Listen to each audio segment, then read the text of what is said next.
Put your questions to Rishi Sunak now. Call 0345 6060 973. Good morning to you. 2 minutes after 8 on Wednesday, June the 19th. Now, the Prime Minister surprised virtually everyone, even many within his own party, when 4 weeks ago he announced a snap general election. He braved the elements that day. Many would suggest it's been heavy weather for him and his party ever since. Is his ultimate reward to face a deluge of defeats on polling day? Well, this is your opportunity to put your calls and your questions directly to that man, Rishi Sunak. But before we go to the first question, I have to put to you news that broke exactly an hour ago, Prime Minister, and say welcome to the studio. Thank you for coming in. Apologies, let me say thank you to that. Morning, Nick. Nice to be here again. It's good to see you, Prime Minister. Inflation returns to the 2% target for the first time in almost 3 years, down from 2.3% in the preceding month, 2% in May. A reaction on that, if you would, Prime Minister. Thanks, first of all, for having me back, Nick. And yeah, it's very good news because the last few years have been really tough for everybody. I know that, and we've had lots of shocks, inflation putting up people's bills. But, we've stuck to a plan. We've taken the action. Wasn't always easy, but we've got there. And inflation is back to target, and that means people will start to feel the benefits and ease some of the burdens on the cost of living. And it's because of that economic stability that we've restored, which was my priority when I got this job, that we've now been able to start cutting people's taxes. And if I win this election, I want to keep doing more of that, cutting people's taxes at every stage of their life. All right, thank you for that and for your brevity on that, because we can get straight to the first question. And Amanda is in Cheddar. Amanda, go ahead. You're through to the Prime Minister. Good morning. Morning, Prime Minister. Prime Minister, my question, how well do you think the campaign is going so far? Well, morning, Amanda. Well, I was in the southwest yesterday. Actually, I was in Devon and talking to a lot of people, particularly from our farming communities, but more generally as well. And actually, I'm really energised to talk to the country about the choice of the selection, because I think it's increasingly clear. I want to keep cutting your taxes and everyone else's taxes at every stage of your life. That's the type of country I believe in. And if Labour form the next government, your taxes are going to go up. I don't think that's right. And I've been talking to people about that every day, and increasingly people understand that choice. So just give you a sense, if you're in work, we're going to halve national insurance. If you're self-employed, we're going to abolish national insurance. If you're a young couple buying your first house, we want to abolish stamp duty. If you're a pensioner, we've got the Triple Lock Plus to make sure that you never face tax on the state pension. Now, Labour is not backing any of those things. They're going to saddle everyone with higher taxes. And I don't think people want that. And people are talking to me about that wherever I go. Just when you called the election, the Conservatives were 23 points in the polls. They've now gone down to 21%. Are you telling me you feel vindicated by calling this election? I think that the only poll that matters, Nick, is the one on July 4th. And as I said, I'm very energised to go around the country talking to people about my plan for the future, what our party will do to change this country for the better. We've got a manifesto that contains a bold set of ideas. It's got a clear plan. And as we started the session today, you can see the news on inflation. If you've got a plan and you stick to it, you can make sure that people's lives are better. Amanda, how do you think the campaign's going? To be perfectly honest, Nick, I'm not really enamoured with many of them. And Mr. Sunak spoke about working people. Well, actually, I claim PIP. Okay. And from what I can gather, that is going to be taken away from us. We are then going to have to have vouchers, buy what we need first, and then claim the money back. Well, if you take the money away from us, we won't have the money to buy those things that we need. Well, let's put that to the Prime Minister. PIP, is that right? Is that your plan? So, Amanda, you don't have to worry about that at all. And anyone listening should be reassured. If when people who actually need help and support, of course they will get it. That's what I believe. That's what I did during the pandemic. That's what a compassionate Conservative government will always do. But if you want to take a second on this, Nick, because I want to explain where the anxiety has come from. Yeah, and what we've seen is a massive rise in the welfare bill since the pandemic, with almost 1 million extra people of working age claiming ill health benefits. Now, that's not right. It's not sustainable. And I want to make sure that we put our welfare bill on a more sustainable trajectory. And I think it's right that we reform it to support people into work, because that's ultimately good for them. And that's the type of country that I believe in. How many points out of 10 would you give your campaign so far? Nick, I'm not interested in those kinds of things. The poll that matters is on July 4th. No, I'm asking points out of 10 of the campaign. Would you give it 9 out of 10? That's for the voters to judge on July 4th. Right, So there's no point. you're not sitting with your colleagues saying, this is fantastic, or we need to improve here. No, I'm focused on doing the best job I can, working as hard as I can, talking to as many people as I can about the choice at this election. How significant... Rather than commenting on the campaign as it's going, what I'm focused on doing is talking to people about the choice for the future. Well, that's what the poll on July 4th is about. How significant is that two of Britain's richest men have announced they're backing Sir Keir Starmer, one of whom, John Caldwell, has in the past given £500,000 to the Tory party as recently as 2019. Both he and Sir Jim Ratcliffe are saying Sir Keir Starmer is the future Prime Minister. As you said, they're two of Britain's richest men. They can probably afford Labour's tax rises, but for tens of millions of people who are working really hard, they can't. Healthy, Mr. Sunak. I want to cut people's taxes. Right, that's what I'm wanting to do for this country. We've started already by a £900 tax cut for everyone in work. I want to go further if I win this election to give people financial security. And what we've seen from Labour Party just literally yesterday on your own show, Nick, Keir Starmer here, all over the place, can't rule out whacking everyone's council tax up. I'm not going to do that. I want to cut people's taxes at every stage of their life. And that's the choice for everyone at this election. All right, let's go. Thank you, Amanda. Heidi is in Caerphilly. Heidi, you're through to the Prime Minister. Go ahead. Morning. Good morning, Mr. Sunak. Hi, Mr. Heidi. Sunak, in the scenario that you lose the general election, stand down as Conservative leader, but retain your seat, would you happily commit to serving as a backbencher for 5 years?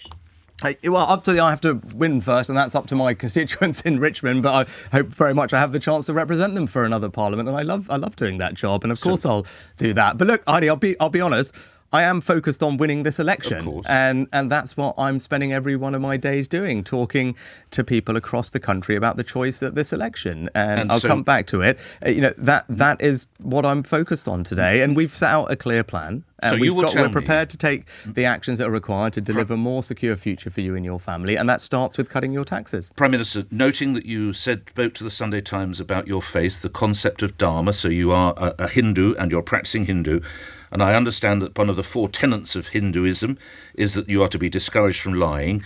You will tell me you will serve your full term if you are not elected as Prime Minister, but you are elected by the good folk of Richmond. You'll do your full term. Yes, Nick. But again, look, we're here to talk about this election. Okay. Right. So we're here to talk about the choice people face on July 4th about their futures. That's the question that's put No. I've answered the question, as you know. But what the choice people face on July 4th is not just about me as an MP. It's about the choice our country faces, and our future is at stake here. And as you saw yesterday on your show, if Labour are elected, there are thousands of pounds of tax rises coming for every working family in our country, and that is something that I worry very much about, and I want to make sure that doesn't happen. It does speak to the duty, and you've talked to that before, and you realise that your duty would be, and you have addressed that. You've said that you will do it, so we move on. Heidi, thank you. Awad is in Barnet. Awad, you're on the radio. Good morning.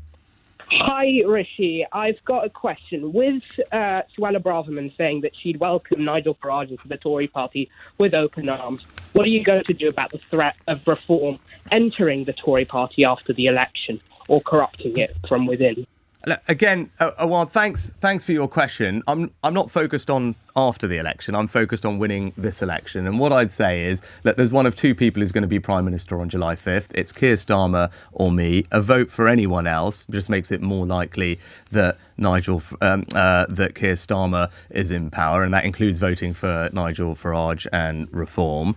And if you're someone who wants lower taxes, if you want your pension protected, if you want a more sensible approach to net zero, and you want migration being controlled and brought down, then it's only the Conservative Party and me that's going to deliver that for you. If you look at the polls now, the Conservatives last led in the polls, Prime Minister, on the 6th of December 2021.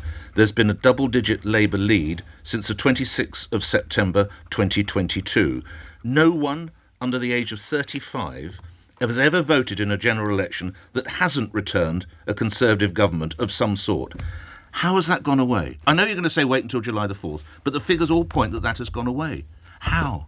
No one under 37 has ever taken part. There's always been Conservatives. It would appear we're on the precipice. Prime Minister. Sorry, Nick, I didn't quite understand the question. No one under the age of 35 has ever voted in a general election that hasn't returned a Conservative. That is the lineage that you have. But if you look at the polls and you look at reform, with Nigel Farage saying he believes he's now leader of the opposition, how do you respond to that? Exactly what I just said to Awad, right? There's only going to be one of two Prime Ministers on July 5th. It's Keir Starmer or me, and that's a choice for people. But why does one poll, actually two polls, say he's ahead of you? Nick, we can spend the rest of this session talking about polls and process, but I'm interested in talking about the choice for people. When people vote on July 4th, they're not voting based on a set of polls. They're voting based on who they think is the right person to lead our country into the future at a very uncertain time. Okay. Right?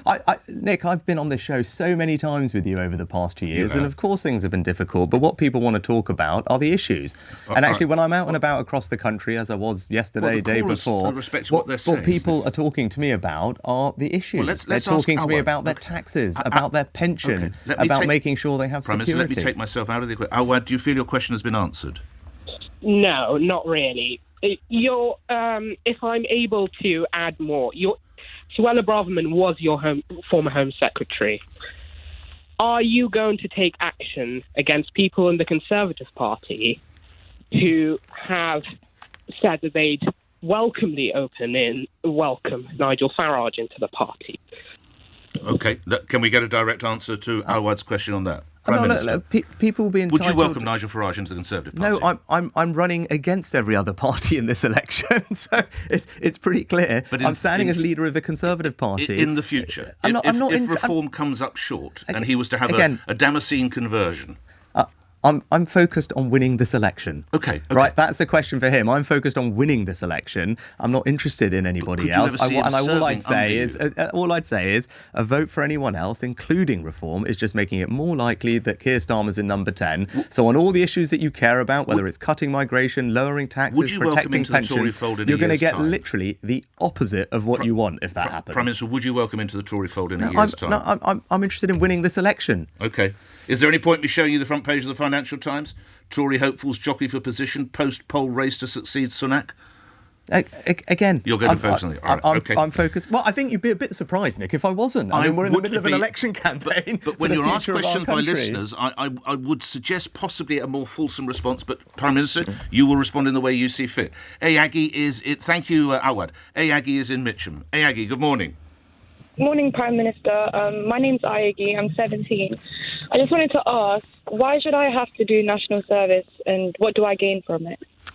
Morning, Ayagi. Thanks for the question. I've got two girls who are a bit younger than you, and I'm excited for them to do national service. I'll tell you, I just met someone literally just at the weekend, actually, who's someone in their 20s, a little bit older than you, and they had done St John's Ambulance, volunteered alongside their studies, and actually that day they had just helped someone who'd had a fall and most likely broken their hip, elderly gentleman, and they were able to help that person get the ambulance there, get them looked after, and that person was obviously incredibly grateful, and they made a real difference to that person. And I was talking to them about that experience, and they were really positive about national service because, that person's experience shows you how powerful it can be. Now, that person had come from not an easy background, and they were saying being able to be part of something, contribute to something in their community, actually, help change their lives, right? And it gave them a sense of purpose and identity. And I think service can do that for you, as well as you saw in that case, learning a really practical set of skills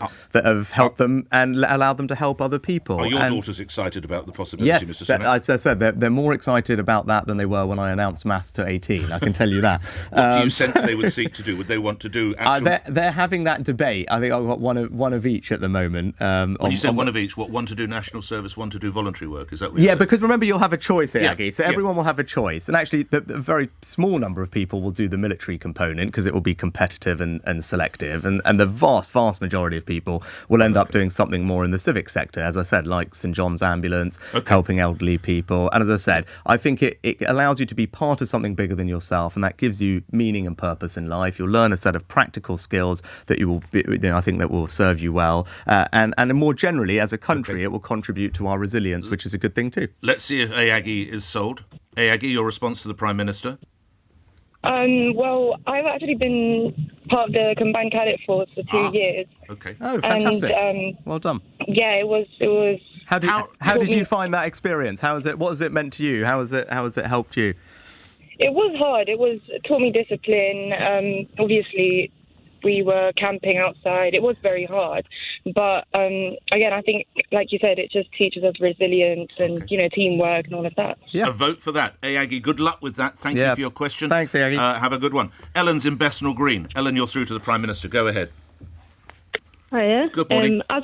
As a young person in this country, everything about my future feels more uncertain after 14 years now of Tory austerity. Housing is insecure and unaffordable, tuition fees have risen, public services like the NHS are crumbling, and you've now wasted 14 years taking absolutely no climate action. How could you possibly argue that life is better for young people now after consecutive Tory governments? Prime Minister. Well, Ellen, I'm sorry you feel like that, and I want to make sure that you actually are confident about your future, and every young person is. And let me just talk. You mentioned lots there, but I'll just talk about one thing, and that's buying a house. And, and that's probably the thing that people speak to me most about because they want to own a home and they want to experience what that is like. I remember it. It's a very special feeling. I want everyone to have that opportunity. And it's the type of country I believe in. And that's why if we're re-elected, we will do a couple of things to help you do that and fulfill that aspiration. One is build enough homes in the right places, but then we'll reintroduce a version of Help to Buy and we'll abolish stamp duty effectively for first-time buyers. Now, those things mean that it will save you thousands of pounds and mean that you can get on the housing ladder much quicker because the challenge for most young people is the time it takes to save up for a deposit. So the combination of abolishing stamp duty and a new Help to Buy will mean we can support you and many more like you onto the housing ladder so you can fulfill that aspiration of owning your own home, which is something that when I talk to people, they're very keen to do, and rightly so. You've unfortunately failed, not just you, but previous Conservative Prime Minister as well, to hit the target of building 300,000 homes last year. I have a figure of last year that came in at about 230. How will you change that? 230,000, I should say. How will you change that going forward? Well, it's worth saying, Nick, while you just mentioned the figures, we said we'd build 1 million homes in this past Parliament, and we have delivered on that. And actually, the rates of house building around 230, 240, 250 that we've seen are some of the highest rates. You did have the target of 300,000. And that was right to have a stretch target, but the target was to deliver 1 million homes. So a target you'd never meet? Well, we also said we would deliver 1 million homes in this Parliament, and we have delivered that, right? And what we will do differently in the next Parliament, we'll do 1.6 million homes in the next Parliament. We're going to prioritise brownfield development because there's a huge untapped potential across the country where if we move the planning system in favour of brownfield, we'll be able to unlock many more homes. And we're going to repeal some outdated EU laws that aren't doing anything to support house building or protect the environment. And that will unlock 100,000 homes very, very quickly and more beyond. So those are a couple of very practical things. But just staying with housing, you've had 5 years to ban Section 21 no-fault evictions, which featured in your manifesto in 2019, and it's not happened. Why should people believe your manifesto in this area in 2024? Yeah, well, yes, look, unfortunately, we haven't been able to get absolutely everything done that we wanted in this Parliament. I mean, as everyone will remember, we've had 2 years where we were dealing with COVID, so I think that's not surprising in one sense. I am sorry we couldn't get that done. It's in our manifesto and we'll get it done if re-elected. But in the meantime, we've done other things to help renters, and notably abolishing rip-off tenant fees, which was something that actually as a junior minister I was partly responsible for, which has made a big difference, saving people hundreds of pounds, but also improving the quality of rental accommodation, making sure there's appropriate regulations, safeguards, local authorities, councils given the powers to make sure that the quality of those homes is improved too. Let's put it back to Ellen, a response from what you heard. Ellen? Yeah, I think that simply isn't true. I'm a renter. I wouldn't say anything has improved. And yeah, frankly, I think you're lying through your teeth a bit. You've had a decade and a half to improve housing, to improve rental conditions, to improve any of the issues I've talked about and haven't. And I think that young people just don't believe your promises anymore. Well, final response. Yeah, I'm sorry you feel like that, Ellen, and I'm probably not going to be able to convince you otherwise, but we have actually made a difference in abolishing tenant deposit fees, and that has made a difference to people, and actually the quality of rental accommodation has gone up, particularly over the past few years. There's obviously more work to do, I appreciate that, but as I said, if I'm elected, I'll keep working hard to improve things for you and everyone else. All right, Ellen, thank you. Let's go to the next question. This is Alistair in Stowe. Alistair, you're on the radio. Good morning. Good morning. Question. You and your party chose to take money from Frank Hester, who we know has made racist comments, and I quote, "Diane Abbott makes me want to hate all black women and that she should be shot." This effectively means that every Tory candidate and activist is, in some way, funded by racist money. How does this fit with your promise regarding integrity and accountability? And just saying that Frank Hester apologised really won't cut it. Prime Minister. Well, what he said was wrong. It was unacceptable, and I know it was incredibly hurtful, and that's why it was right that he apologised. I also think, and maybe we disagree on this, Alistair, I also think if people are genuinely contrite, have apologised and understand what they've done, that should be accepted. And that's what we did in this case. Will you be thinking of returning any of the money? No, as I said, when someone apologises genuinely for what they've done and expresses contrition, I think that should be accepted. And that's what happened in this case. And I know Alistair won't agree with that, but let's give him the opportunity. Let's see if you persuaded him. Alistair? Well, it's a fairly trite response, because that's a bit like saying, well, if Adolf Hitler had stood up and apologised, everything would have been all right. It's not, is it, Prime Minister? I don't think that's a fair comparison, Alistair, in any way, shape or form, actually. And I would also point out, I mean, Diane Abbott has also been readmitted into the Labour Party, and she herself had made some comments in the past that weren't appropriate, but she apologised for those and was readmitted back into the Labour Party after having the whip withdrawn. And I do think in life, obviously there are degrees of things, but if you've made a mistake, you've honestly apologised from it and learnt from it. I do think actually a society where forgiveness is something we can come together on, I think is important. All right, Alistair, thank you. Charlie's in Chiswick. Charlie, go ahead. Your question to Rishi Sunak. Good morning. Good morning, Prime Minister. Inflation has fallen, but the rest of the country is still struggling. How can you, with your test, say that your plan is working? Oh, well, Charlie, look, I know, as I said right at the beginning of the show, I know it's been a tough few years. Of course it has, for you and everyone else. And when I got this job, my priority was to make sure we had economic stability. I said we'd halve inflation down from 11%, and obviously you saw today it's back to target at 2%, which is very welcome. The economy is now growing at a healthy rate as well. Energy bills are falling.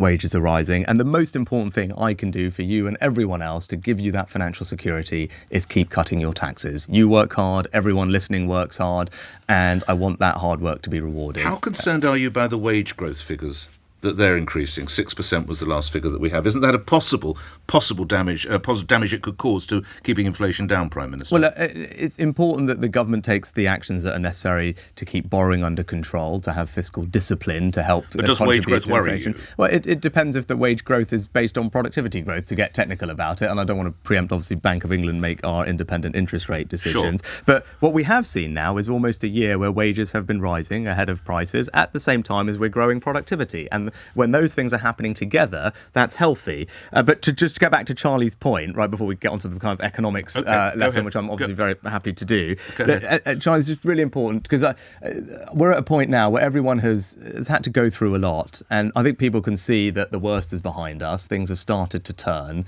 but they're worried about the future. And look, we can build on the progress we've made, and that comes with my plan to continue managing the economy in the way we have and keep cutting your taxes, because that's what gives you financial security. To those who would say, if the plan is working, why not give it a few more months? Why not go perhaps in October or even November if the plan is working and will continue to work? How would you respond? Because I don't view politics like that, Nick. This was the right moment to have an election, because the most important job I had when I became Prime Minister was to deliver economic stability. And when I called the election, inflation was effectively back to normal. The economy was growing faster than our competitors. Wages were rising. And that was the moment to say, hang on, we've got to this point, and that is the foundation now for the country to consider its future. Surely you view politics to help people. Yeah. If your plan is helping, you say, I don't view politics like that. Well, you could have given them another 4 months of help. The timing of the election, because that is the moment where we had the economic stability to properly consider our future. And as you can see, there is a clear choice for people. All right. Yes. There's a clear choice for people. And I also would point out, Nick, every other time I've been on your show, you've always said to me, why aren't you calling an election? Why aren't you calling an election? And I'm sure you can find those... I like to hit you with different tactics. I'm sure you like cricket. Sometimes I come in with a leg swing. Sometimes I come in with a seamer. You never know what's next. And then you call an election. Everyone's like, why'd you call an election? Why'd you call an election? Charlie, thank you for your question. Teresa's in Ladbroke Grove. Teresa, you're on the radio. Good morning. Good morning, Prime Minister. Hi, Teresa. Hello. I would like to understand how our National Health Service has gone from 5 stars to 1 star in 10 to 12 years. My partner was treated for cancer 12 years ago and received care that was second to none.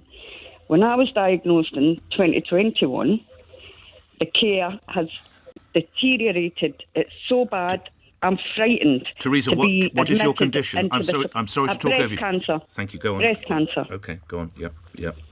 And your treatment? Has been horrible. Right. I had no fear about going into hospital because of the treatment my partner received years ago. Right. I thought, oh, great, I'm getting treated in that same hospital. Everything's going to be fantastic. There's no staff around. The hospital's dirty. I'm frightened to go in there. Okay. The last I was in recently, within 2 or 3 weeks ago, I was on an oncology ward. I couldn't have a shower because the door didn't lock to the shower. Right. Okay. It's frightening what's happening in the National Health, and I want to know how you're going to sort it out. All right. Because I feel that the Tories are taking the National Health. If I knew now what I knew then, I would have gone private. Okay. All right. But I had every faith in the treatment that he received. That I thought I would get the same treatment. It's been nowhere near. Can I just lastly ask, how is your part? Did he survive? He survived for 10 years. Oh, he did. He's passed away now. I'm sorry. Okay, I'm sorry to hear that. Prime Minister. Teresa, let me just join with Nick. I'm really sorry to hear about your partner. I'm sorry you're dealing with cancer diagnosis as well. I know how difficult that is. My family and it all worked in the NHS, and I saw firsthand the importance of it to people like you and everyone else. And it has been difficult. I'm not going to pretend otherwise. I think you said you got your diagnosis in the middle of the pandemic, and we saw an enormous disruption in the number of people being referred for treatment, particularly for cancer during the pandemic. It was just one of the consequences of the NHS having to deal with COVID, and that's something that we're still recovering from now. And let me just tell you what we're doing specifically on breast cancer, if I can, because you're right, it's important that we do a good job of helping everyone with that. So it starts with screening, because the best way to help people is to detect their breast cancers early. And that's why we're rolling out what are called community diagnostic centres across the country, which are standalone units that do all your checks, tests and scans. And we've got 160 of them, and we'll do more if we're re-elected. And they're working well. They've done millions of scans already, and they're detecting more cancers early. And then the second thing is hiring more oncologists and radiologists. And that, again, is going to take time. But for the first time in 75 years, the NHS now has a long-term workforce plan where we're putting the money in today to train the doctors, nurses and everyone else that we need in the future. But so over time, those staffing challenges what of the that conditions in the hospital, which I'm grateful Teresa has not identified, and I'd ask her not to, what are the conditions that she's described, Prime Minister? No, you wouldn't want anyone getting care. No, and that's... So, Teresa, what hospital were you... Can we just say if it's London? I'd rather not say the hospital, because then we get in a world of problems that we have to offer them responsibility. National Health Cancer Specialist Hospital. In London? And in the oncology ward, you couldn't have a shower because the door didn't lock. Right, OK. Well, that's obviously not acceptable, There's no staff. Teresa. There's no staff. I have a fear of going in there and just being left. Now when you press an emergency button, it's not a it's not a nurse that comes to the bed. Who comes? It's not a medical professional. Who comes to the bed? Like an auxiliary says, what's the problem? OK, I'll go and tell your nurse. I see. OK. When the nurse comes back, maybe in half an hour. Okay. Yeah. Well, if Teresa, if you, I don't know, Nick, Yes, how this we works. can If you Yes. stick on the line, someone Yeah. can get Teresa's details. Yeah. And we can make sure, We will. Teresa, that More broad- the hospital knows the experience Teresa, you're having. I'm sure and, the and you PM's get the team care that you need. will follow. More broad and the best wishes, and I'm sorry for your loss, and best wishes for your treatment going forward. Prime Minister, this comes, of course, to the background of the front page of one of the newspapers today, the Daily Telegraph. Cancer care in the UK lags 20 years behind other European countries. Survival rates for prostate, bowel, breast and cervical cancer only just reaching levels that other nations achieved in the early 2000s. How's that come about? Well, this is Macmillan Cancer Support. I haven't seen that, but what I can tell you is we are making progress on improving we're 20 cancer years survival behind, rates. Prime Minister. Okay, Nick, I haven't seen that, and obviously we need to do a better job. And that's why we're investing in the things that I described, particularly for cancer. It's about early detection, which is why the community diagnostic centres that we're rolling out are important. It's about hiring more radiologists Do you not and oncologists. think someone should have made doing. you aware about this story? You're 3 weeks from an election, and Britain's 20 years behind on cancer care. And it's from you don't have to. I haven't seen that. I haven't seen the details of the figures that you're referring to, right? Okay. So what happens now when you hear something like that? What do you intend to do? So it just makes me want to work harder to fix it. Okay. And that's why you mentioned a couple of different cancers. What I can tell you is for the main 4 cancer types, so things like breast cancer, lung cancer, colon cancer, survival rates in the UK today are higher than they've been in the past. So they're heading in the right direction and increasing. And that study would suggest that there's more we can do. When likened to European counterparts, we need to say that we're behind our European counterparts. But that's what I was saying. That so study you would made progress suggest within the UK. Yes, but it's they're the highest they've been in the UK, and they've improved over the last decade. We're pretty shameful compared to some European. We need to make more countries. progress. Yeah, but as I said, because we talked about the record of 14 years, and your callers have mentioned that. It's worth pointing out over that time the survival rates for all these major cancers have improved. We're going to break for news in a moment. And it's important. People asking how. It's more staff, more community diagnostic centres, and more technology. For example, an MRI approach to prostate cancer is making a difference. The FIT tests for colon cancer and others are making a difference. So the new technologies are helping us combat Just this lastly awful on disease. this, before we take a break for some news headlines. You've been saying in one of your 5 pledges that you would reduce NHS waiting lists. When you said that in January 2023, it was 7.2 million. You won't need reminding. The end of April, that figure stood at 7.57 million. Now, they went up in April. There was no industrial action in April. So we can't say that it's industrial action that's to blame. So your policy is not working, is it?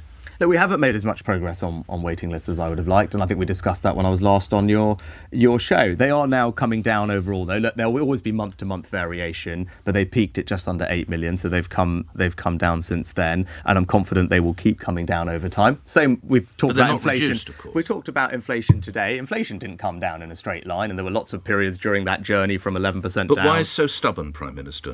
Because we had a pandemic, Nick, that meant something like 6 million referrals that would have happened didn't happen. 6 million.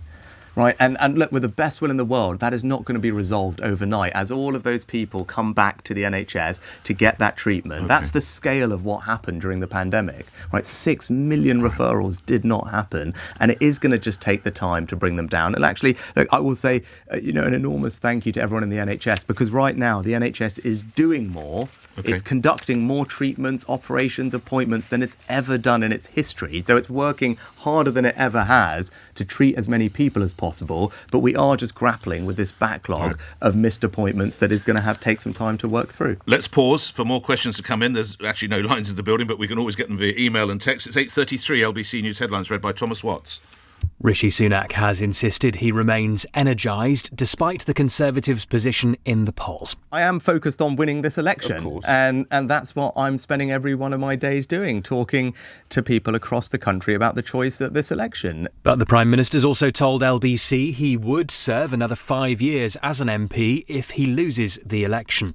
And he's welcomed a fall in inflation to 2%, the Bank of England's target level. It's very good news because the last few years have been really tough for everybody. I know that, and we've had lots of shocks, inflation putting up people's bills, but we've stuck to a plan. We've taken the action. Wasn't always easy, but we've got there, and inflation is back to target, and that means people will start to feel the benefits and ease some of the burdens on the cost of living. Mr Sunak's also insisted voters don't have to worry about the Tories removing disability benefits. The party wants to cut the welfare bill by about £12 billion a year. The Prime Minister's been taking your calls in an exclusive LBC phone-in, with more to come after the news. And today's weather, mostly dry with sunny spells, cloudier with some rain across northern Scotland, a high of 22 degrees.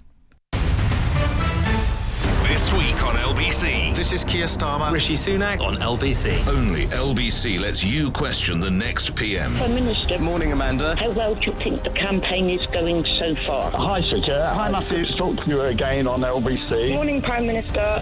My name's Ayagi. I'm 17. I just wanted to ask, why should I have to do national service and what do I gain from it? So, Keir, I really question that the Labour Party do not care about these children. Michelle, let me just set out what our policy is and then come to the point you rightly make. I think that the only poll that matters is the one on July 4th. Britain's next PM. Listen back to the full interviews on Global Player, the official LBC app. And it's 8:35, and back to the more questions to the Prime Minister Rishi Sunak here on LBC. Let's turn to the emails, texts and tweets that are coming in. This one comes from Dan in Kent. What made you think you could win the general election when you couldn't even win a vote within your own party? Mr Sunak. This is, I imagine, against Liz Truss, I would think he's referring to. Yeah, I mean, look, if you think about that election against Liz Truss, Dan, I was standing up for what I believed in. And look, I know people didn't really want to hear what I had to say at the time, but I fought till the last day in that election because I was fighting for what I believe was right for our country. That's what I'm doing again today. And as you saw in that election, ultimately I was proved right. And that's why people can trust me now when I say that if we stick with my plan, I can deliver a more secure economic future for everyone where their taxes are cut. And what Labour and Keir Starmer are offering is going to take us backwards. It's going to cost everyone in higher taxes, and it's going to reverse the progress that we've made. I was right in that Liz Truss election, and I'm right about the economy now. Had you been successful in September 2022, where do you think the economic climate would be now, Mr Sunak? There's no point, Nick, focusing on hypotheticals. Could have made a hell of a difference for you, couldn't it? There's lots of things I wish had not happened. I wish there hadn't been a war in Ukraine and we hadn't been hit by a pandemic. But fundamentally, you've got to play the cards that you're dealt. When I got this job, inflation was at 11%, and it's now, as we saw this morning, back to target at 2%. The economy is growing at a healthy rate. People's taxes are being cut. Right. We have made progress. And if we build on that foundation, I can keep cutting everyone's taxes at every stage in their life. And all Labour will do is reverse that progress, put up everyone's taxes. I don't want to see that happen. Jamie in Leicestershire, have you renewed your Southampton season ticket? Why bother? They'll be going down. That is harsh, Jamie. It's Jamie from Leicester. He said Leicestershire. So my mum's from Leicester. My mum's family are all massive Leicester. Oh, really? Yeah. My mum's from Oadby. Massive Leicester fans. Okay. So we have a good rivalry in our family on that. Have you renewed your season ticket? Yes, I have renewed the season ticket, which I don't use anymore, but my rest of my family use it. Sadly missed the... I'm not as pessimistic as you are on that. All right, we might get you on the Euros in a minute. Actually, by the way, Leicester might be starting with a points deduction, so there we go. Give us a helping hand. That won't go down well in Oadby.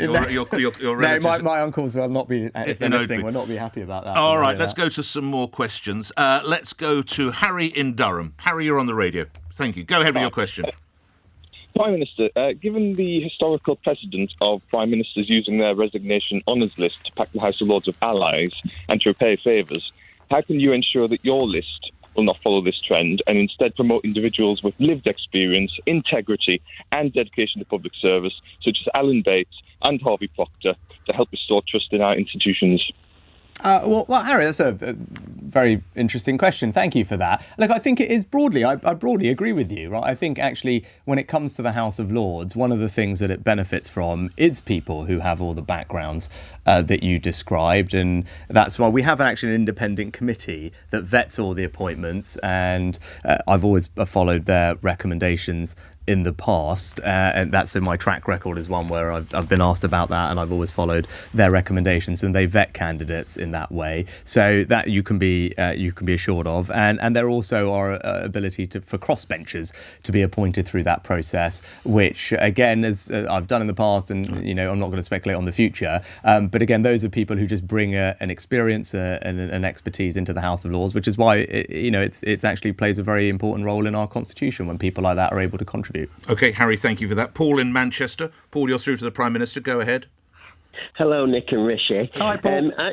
Hiya. I'm a gay person. I've lived with HIV for over 16 years. I've got a trans male best friend, and I know many members of the trans community. Now, Mr Sunak, you didn't vote for gay marriage to be extended to Northern Ireland. You never wear a red ribbon on World AIDS Day the last 2 years.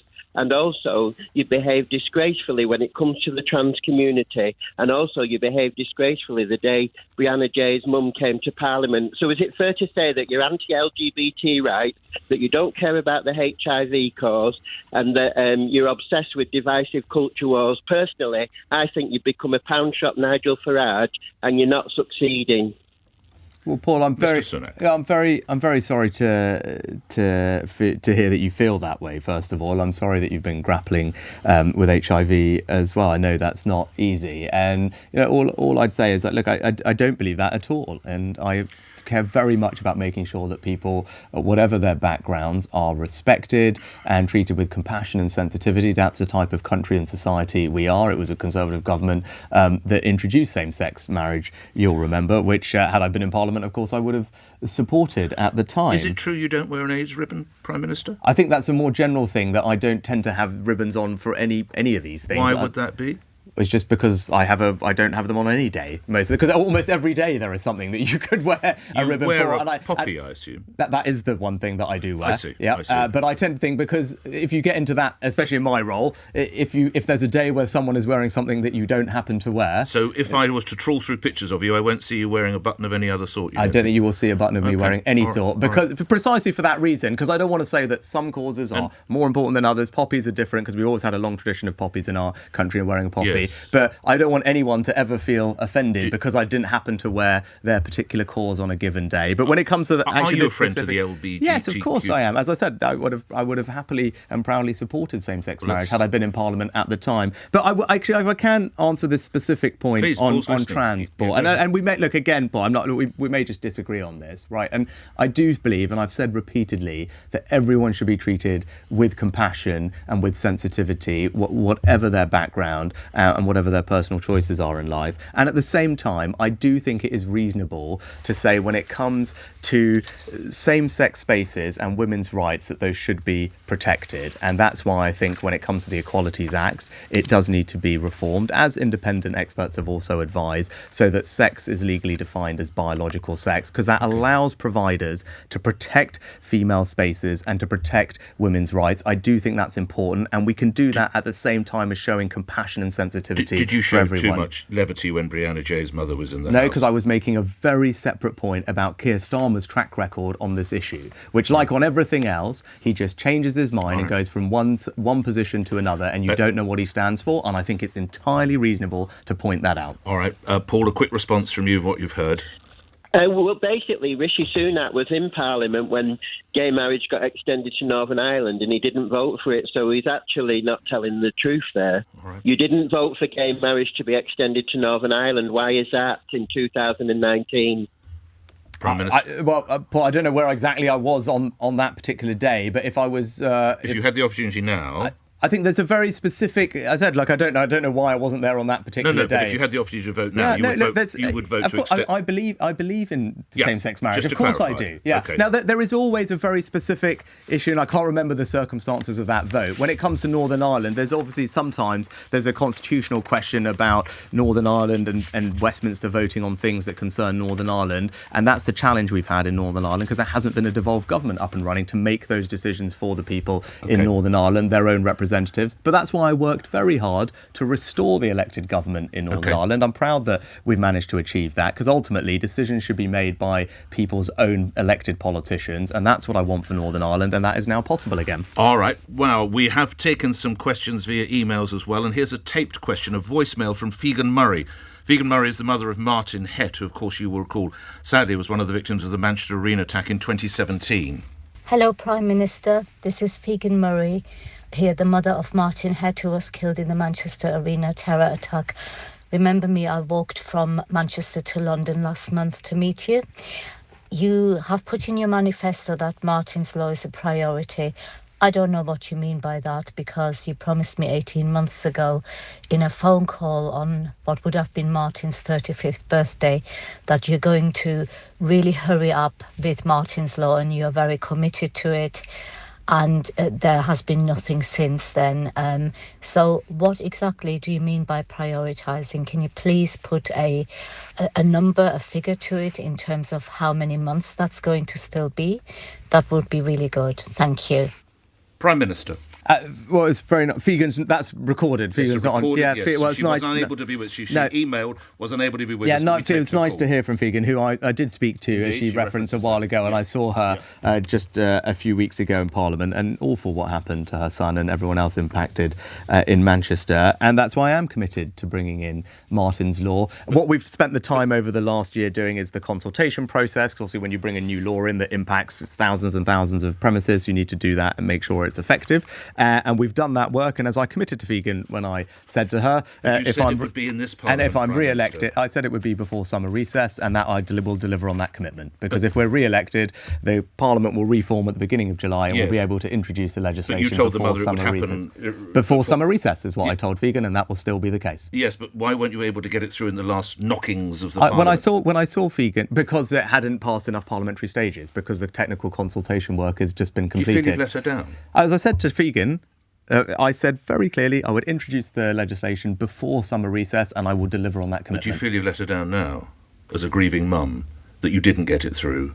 Well, it's important that we make sure it works, because there's no point in doing something that doesn't help. And what Figen, I know, is keen to do is make sure that other people don't experience what she suffered. I can't take anything away from her loss. Obviously, I can't make up for that. But what I can do is make sure that the law that we put in place is effective, so that what happened doesn't happen again in the future. Do you feel you've let the mother down? Well, I'll deliver on the commitment that I made to her. So you don't feel you've let the mother down? Of course, I can understand why Figen would like to have seen this done even quicker, but it is important that it works properly, and that takes time to get right, and that's what we've done. So now we're in a position to introduce the law. As I said to Figen, I said we would do it before summer recess. And I can appreciate that she would like it done sooner, but we have to do things in a way that actually works, because it impacts, and it's also worth bearing in mind, it will impact thousands and thousands and thousands of businesses, and it's reasonable that we take the time to make sure that what we put in place will actually work. Otherwise, I'll be back on your show in the future where you're saying you introduced this law and it doesn't even work. Right? And I don't want that to happen. OK. Well, we're going back certainly into the NHS question now with our next one. Olivia is in Newcastle. Olivia, go ahead. Olivia in Newcastle. Go ahead. Hi. I remember you. Yes. Sorry, that's Hello. Nick Ferrari speaking. Your question to the Prime Minister. I think he might remember you as well. Olivia. Hello, Prime Minister. So I am a striking junior doctor, as you may remember, and I have dedicated 16 years to my career so far and to my patients. I spoke to you last year, and today I find myself in exactly the same situation.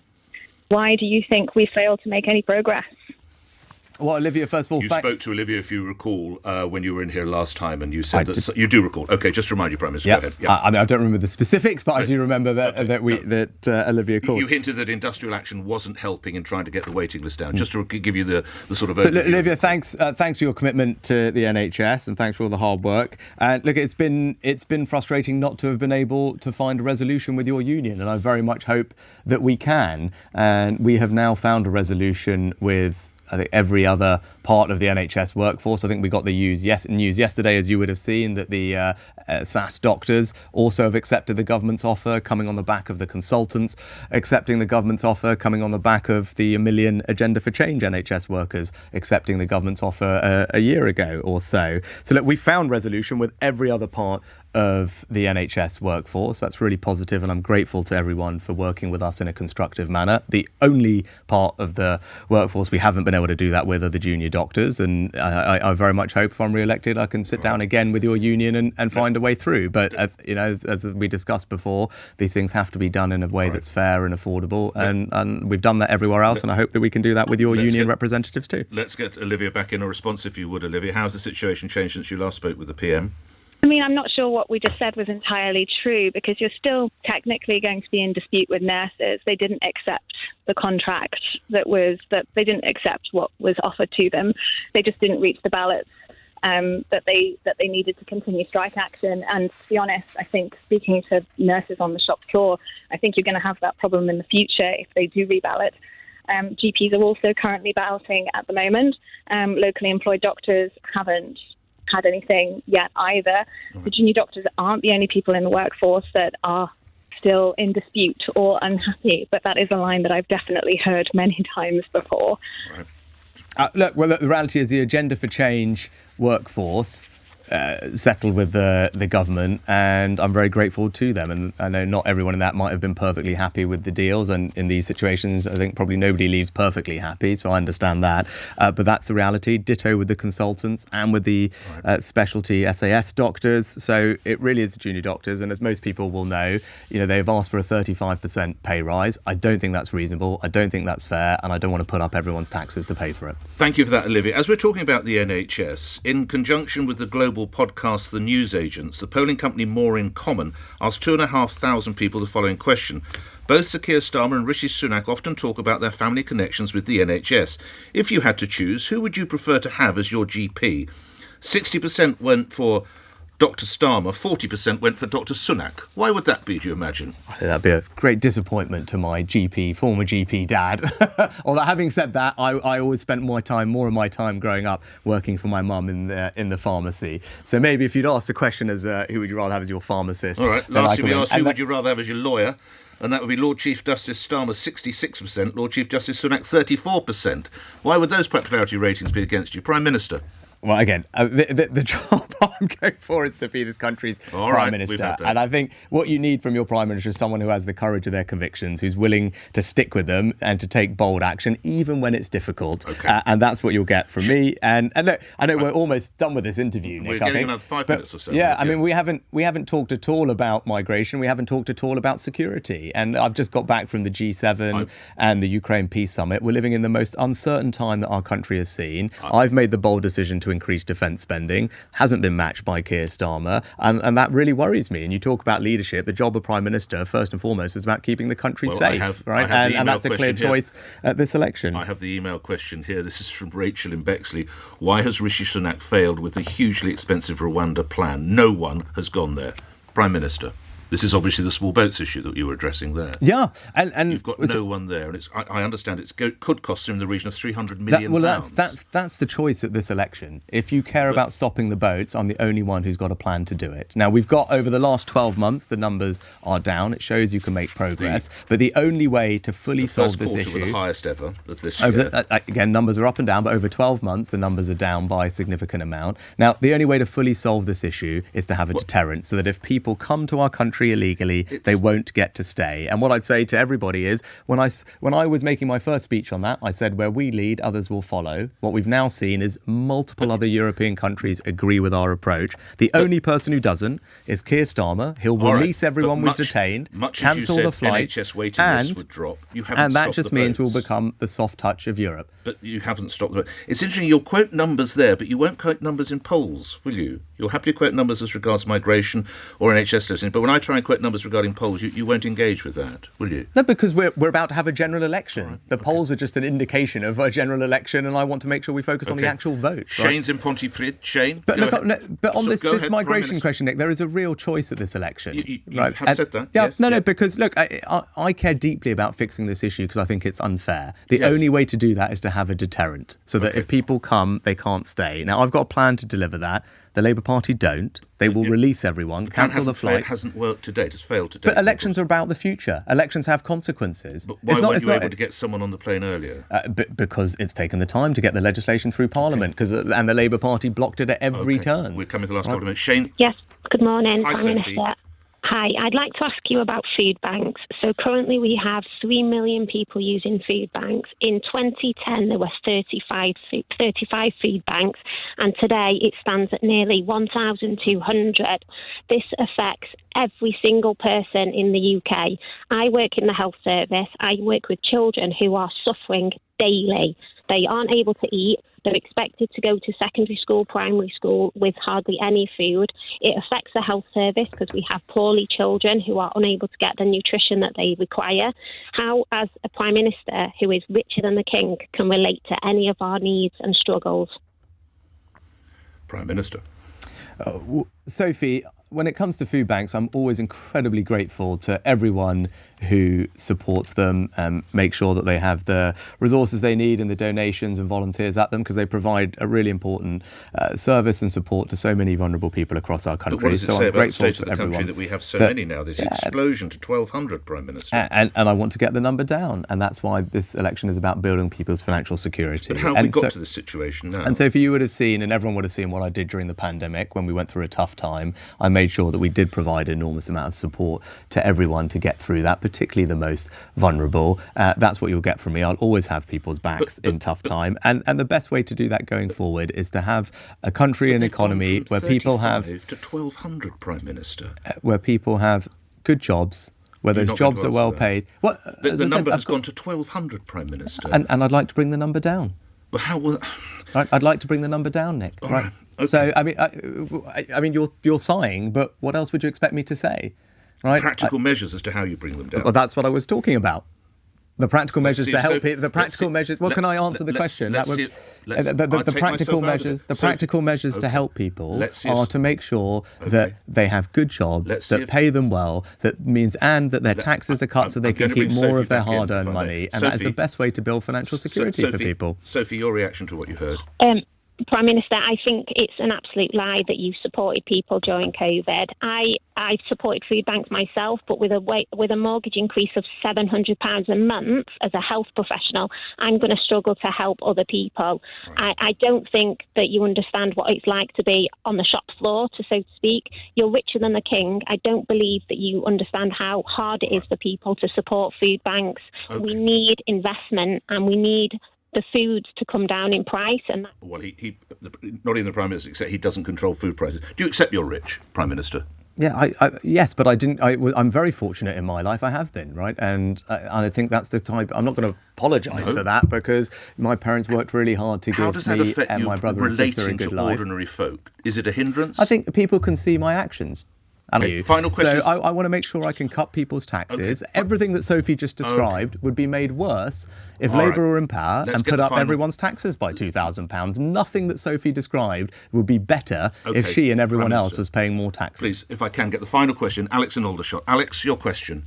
Good morning, Prime Minister. Good morning, Nick. My question is in regards to the light-hearted comment you made about sugar consumption. If you truly want to keep the nation financially stable and well and strong, does it make sense to make joke of something that causes so much hardship to people? Children under the age of 5, the number one reason they get hospitalized is dental decay. And overall, the NHS is already on its knees. And just please don't say you're sorry about the way I feel or we feel. Is this the comment the Prime Minister made about eating Twix bars and Haribo sweets? Yes, it is. Right. And we really need now a politician who will say, not that they're sorry about the way we feel, but about that they're sorry about what they've done. OK, you are aware, obviously, of the situation of dentistry in this country. 4 out of 5 people struggle to get, according to Health Watch. Would you want to revise your comments about enjoying Haribos and Twix bars? I think on the thing of the substance that Alex was mentioning, our dental recovery plan means that we're going to have about 2.5 million more dentistry appointments, and we've already seeing about 500 more dentist practices that are accepting NHS patients since we announced the plan. So that's good progress. I know there's more to do. I can't apologise for eating Twixes or Haribos, or indeed promise that I'm not going to eat them in the past. Final question from me. Boris Johnson celebrates his 60th birthday today. Do you have a message for him, Prime Minister? Happy birthday. Happy birthday, Boris. Is he going to be helping with the campaign? Actually, while we're on, so actually another good friend of mine's birthday as well. So happy birthday, Elizabeth.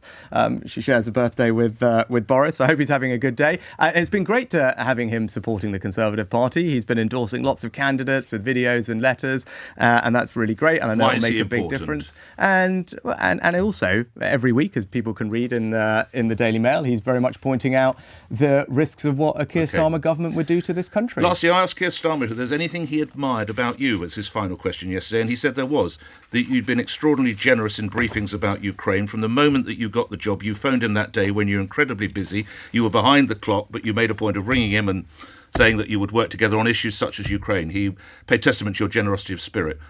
Is there anything you admire about Sir Keir? I think actually when I hear him talk, these jobs all take a toll on everyone's family.